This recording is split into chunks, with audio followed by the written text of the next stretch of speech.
Sian, hindi nawasak ang puso.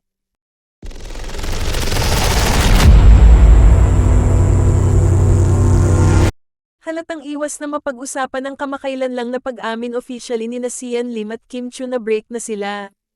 Ito'y sa ginanap na media ko ng bagong GMA primetime series ni Sian at Jenilyn Mercado na Love Die Repeat. Pero maganda rin naman na kahit paano, after the press con proper, na-address din ni Sian kahit paano kung kumusta na nga siya ngayon. Good, dapat naman po talaga okay, nakangiti niyang sagot. At dahil na rin sa title ng kanilang serye, ang Love Die Repeat, tinanong namin si Sian kung open siya sa dating relasyon o pagmamahal na posibleng ma-repeat.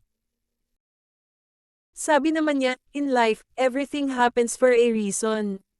Yun lang naman po yun, hindi man umulit o umulit man, everything's gonna happen for a reason. So, we just have to move forward kung ano man po yun. Nang kamustahin namin ang puso niya ngayon, tipid ng ngiti lang ang sagot nito at thumbs up. Ibig bang sabihin hindi nawasak ang puso niya? Pero, nasa moving on o naka-move forward na ba siya? Kailangan lang po natin na maging masaya muna.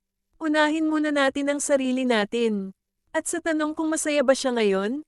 Yun lang po, maraming salamat. Ngayong 2024, plano raw niya na magpatuloy lang sa trabaho. Aniya, keep on working. Yun naman po ang gusto natin. Working on yourself. Just keep on working. Doing different things. Doing different projects. Just keep on being busy.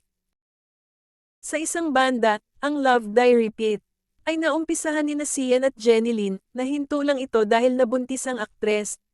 Samantala, pinagdiinan ni Sian na natakot siya na baka siya ang palitan.